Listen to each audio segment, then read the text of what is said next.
Sweden's Saab Gripen is forcing a conversation the defense establishment hates having.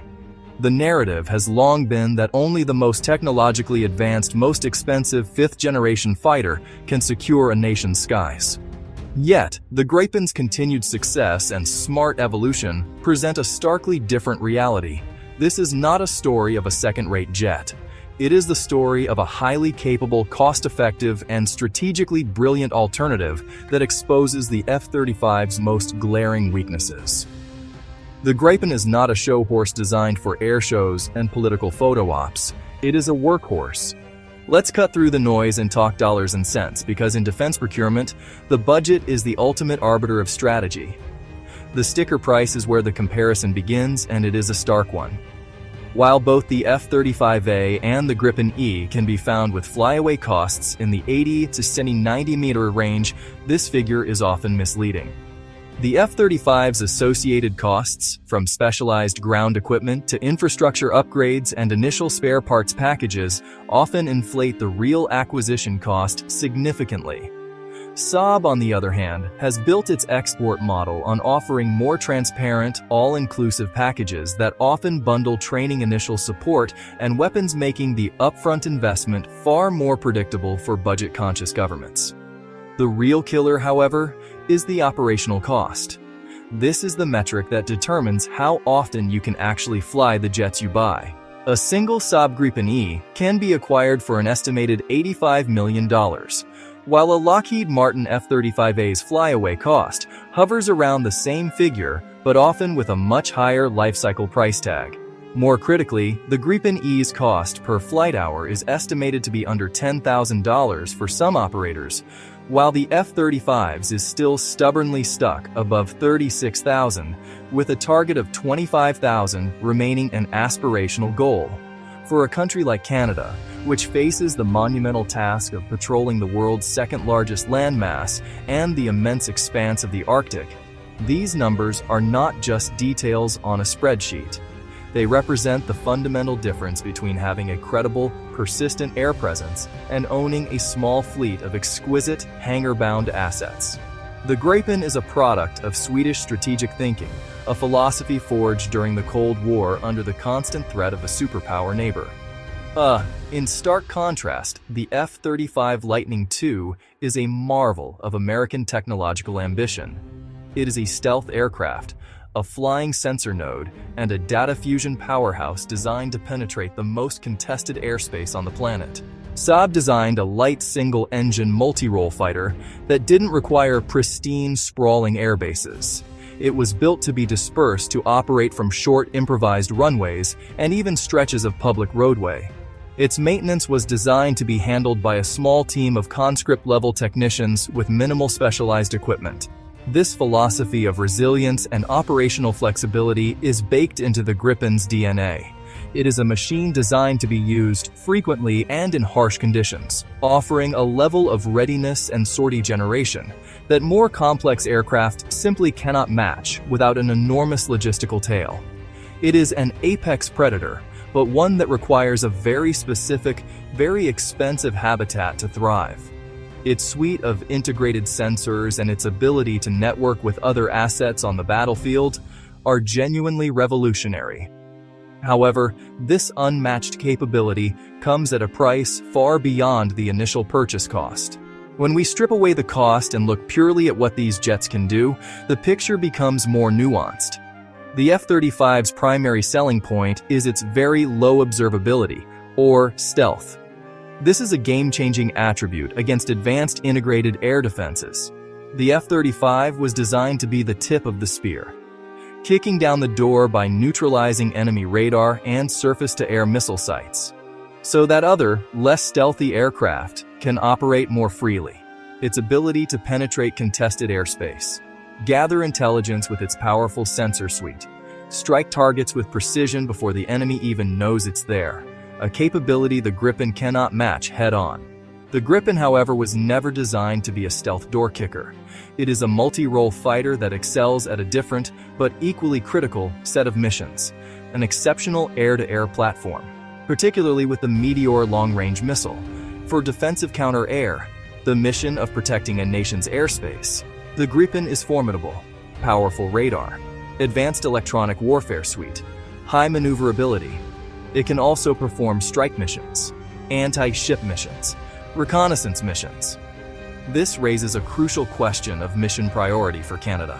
The RCF's likely day-to-day mission is not penetrating Russian or Chinese airspace. It is air policing under NORAD. The weapon loadout presents an interesting trade-off. To stay stealthy, the F-35 carries fuel and weapons internally, limiting payload. In non-stealthy configs, it can use external pylons, but that negates stealth. The Gripen carries a substantial, flexible array on 10 external hardpoints. Diagram: Gripen E versus F-35A loadouts highlighting Gripen's external stores. Air-to-air munitions, air-to-ground munitions. For many scenarios, more missiles in the air is a significant tactical advantage. As of 2025, the F-35A's cost per flight hour remains stubbornly high, with the U.S. Air Force reporting figures that can exceed $36,000. The long-promised goal of $25,000 by 2025 has not been met.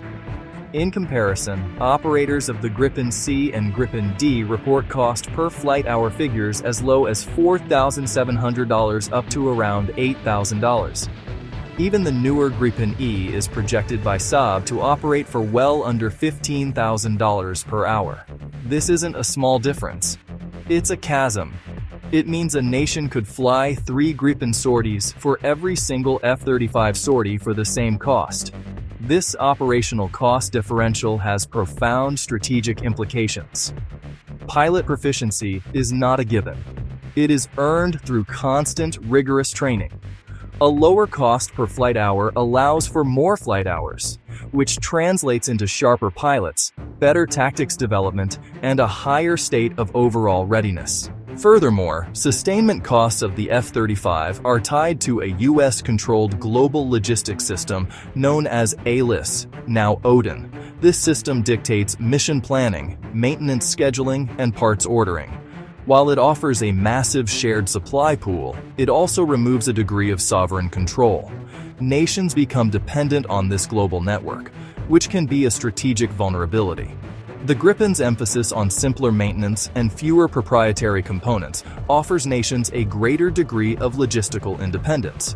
That allows for predictable long-term budgeting and ensures readiness isn't solely dependent on an international supply chain that could be strained in crisis. A fighter jet is only useful if it can fly, and the ease of maintenance is a critical, often overlooked factor in a fleet's combat effectiveness. Design philosophies of the Gripen and F-35 diverge dramatically. Gripen was designed for ease of maintenance in austere conditions. Saab engineers were tasked to enable rapid field servicing. Refueled, rearmed, engines swapped by a small team with standard tools in a remote location. Result: remarkable turnaround times. A Gripen can be refueled and rearmed for an air-to-air mission in under 10 minutes. Maximizing sortie generation in high-tempo conflict. Maintainability has massive implications for Canada, especially Arctic operations. The Canadian Arctic is vast, sparsely populated, with limited infrastructure. Operating from smaller, less equipped forward operating locations is not a benefit. It's a necessity. Gripen advantages: minimal logistical footprint, shorter runway capability, proven cold weather performance. It does not require specialized hangars, climate-controlled facilities, a deep bench of highly trained technicians. This operational flexibility is a strategic asset. The F-35, on the other hand, is a notoriously maintenance-intensive aircraft. Its stealth coatings need specialized care, are easily damaged, and need time-consuming repairs in climate-controlled environments. Accessing internal components is difficult. Many repairs require proprietary diagnostic tools and connection to the ODIN logistics network. Section 6. Pilot in the Loop. Training and operational tempo. The most advanced fighter in the world is useless without a highly proficient pilot in the cockpit. The path to creating and maintaining that proficiency is paved with flight hours. Gripen versus F-35. Two very different realities for an Air Force. The Gripen's lower cost per flight hour allows a much more robust training syllabus. More hours in the air mean more practice with complex maneuvers. Weapons employment, tactical decision-making. Pilots move beyond basic qualifications and master the art of air combat. They build instinctive skill decisive in a real fight. High operational tempo fosters a healthier, more experienced cadre of instructor pilots. When flight hours are scarce and expensive, as they are with the F-35, training can focus on maintaining currency rather than advancing skills. The F-35 program mitigates with heavy reliance on advanced simulation. Full-mission F-35 simulators are incredibly immersive. They can link with other simulators for large-scale coalition operations. That allows pilots to experience scenarios too dangerous or expensive to fly live. Still, there's fierce debate in the fighter pilot community about over-reliance on simulation. There's no substitute for the feeling of G-forces, or the nuances of handling the aircraft at the edge of its envelope, or the real-world friction of a live mission. Saab, the Swedish Air Force. Both use advanced simulators, but their philosophy is balanced by affordable real flight hours. Gripen's design eases transition from trainer aircraft. Its flight characteristics are more conventional. The F-35's fly-by-wire is so advanced, pilots say it's like flying a computer rather than an airplane. For Canada, the choice affects the entire pilot production pipeline. A Gripen fleet would train more pilots to a higher experience level for the same budget, ensuring a deeper bench of combat-ready aviators for Canada's commitments. Section 7. Politics and paychecks. Industrial benefits on the table. The selection of a new fighter jet is never just a military decision, it is also a massive economic and political one. For any government, the promise of high-tech jobs, technology transfer, industrial investment. Both Lockheed Martin, Saab offer substantial industrial and regional benefits to sweeten their deals. However, the nature of these benefits differs significantly and reflects the underlying structure of each program. The F-35 program operates as a global partnership. Nations contribute to the production. Nations contribute to the sustainment of the global fleet. For Canada, partnership with F-35 has meant Canadian companies have secured billions in contracts to build components for every F-35 produced. This is a powerful argument for sticking with the program. It provides long-term, high-value work for Canada's aerospace industry. However, this work is distributed across a global supply chain, and Canada has no sovereign control over it. The work depends on the overall health of the F-35 program and on decisions made in Fort Worth and Washington. Its participation in a massive industrial machine as a component supplier, not as a prime partner with final product control. Saab's approach is fundamentally different, often more appealing to middle powers seeking sovereign industrial capability. Saab's classic offer, significant technology transfer. That creates a clear political choice for Canada. Continue as a successful but subordinate supplier in the F-35 ecosystem, or pursue a partnership that could massively boost domestic primes like Bombardier? A Gripen deal could mean final assembly in Canada, integration of Canadian-made components, integration of Canadian software, and long-term sovereign control over sustainment and upgrades. A powerful vision for a government championing a national industrial strategy. The political optics are stark. Deepen industrial integration with the United States, or forge a more sovereign partnership with a like-minded middle power. Section 8. Canada's Cold Awakening. A procurement saga re-examined. Canada's journey to replace its aging fleet of CF-18 Hornets has been long and torturous. The initial commitment to the F-35 by a previous government was derailed by controversy over soaring costs and a lack of a competitive process. This led to years of delay, a new competition, and a political climate where cost and transparency became paramount. The Gripen remained a serious contender for so long, even after Canada announced it would enter final negotiations with Lockheed Martin. That shows how potent Gripen's value proposition is. The Gripen shock is the realization that a logical, cost-effective alternative exists, making it much harder to justify the F-35's astronomical price tag and logistical demands. The reaction within Canada has been a microcosm of the global debate. Defense analysts, politicians, and the public have been forced to confront a simple question: what does Canada actually need its fighter jets to do? The answer, overwhelmingly, involves missions for which the Gripen is exceptionally well suited: patrolling the Arctic, enforcing maritime sovereignty, meeting NORAD commitments. The F-35's stealth and deep strike capability, while impressive, seem tailored for a conflict Canada is highly unlikely to fight alone. This mismatch between capability and requirement has fueled skepticism about the F-35 choice. Public opinion and political statements in Canada have reflected this growing pragmatism. The debate has shifted from a simple "best is best" mentality to a more nuanced discussion of value and operational reality. Leaders who question the F-35 are no longer dismissed as being anti-military.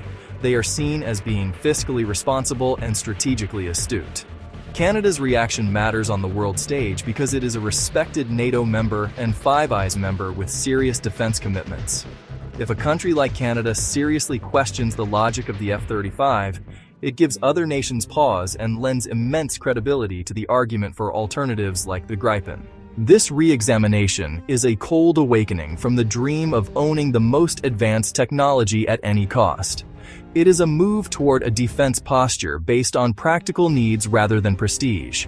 The Canadian procurement saga demonstrates that even with immense political pressure and the allure of a fifth-generation platform, the fundamental arguments for affordability, reliability, and sovereign control cannot be ignored.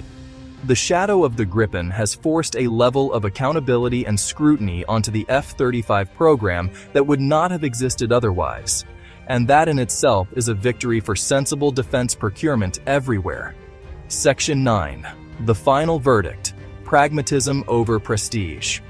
Canada stands at a strategic crossroads.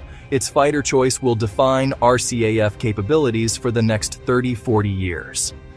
Two fundamentally different philosophies of air power. The F-35, ultimate technological supremacy, unmatched survivability, and sensor fusion for peer conflict, aligns Canada closely with the U.S. military technological trajectory. Deep interoperability in U.S.-led coalitions. The Prestige option, fifth generation without compromise. The Gripen, strategic pragmatism, modern, adaptable, optimized for Canada's daily missions. Prioritizes readiness, tempo, and logistical simplicity. Fiscally responsible, frees billions for other defense needs. Pilot training, naval vessels, army modernization. A declaration of strategic independence, partnering with middle powers. My view, choose practical readiness over headline tech. A larger, reliable fleet to patrol Canada's vast territory. Not a smaller, exquisite fleet Canada can barely afford. The main threats, monitoring Arctic and maritime approaches. The Gripen is built for the cold, dispersed operations, high rates of readiness. Canada should have run a true head-to-head in the Canadian North. Measure sortie generation rates, maintenance hours per flight hour, performance in extreme cold. Gripen's challenge is a market correction. Are we buying capability we need, or what someone wants to sell? For Canada, the logical answer: pragmatism over prestige. Gripen.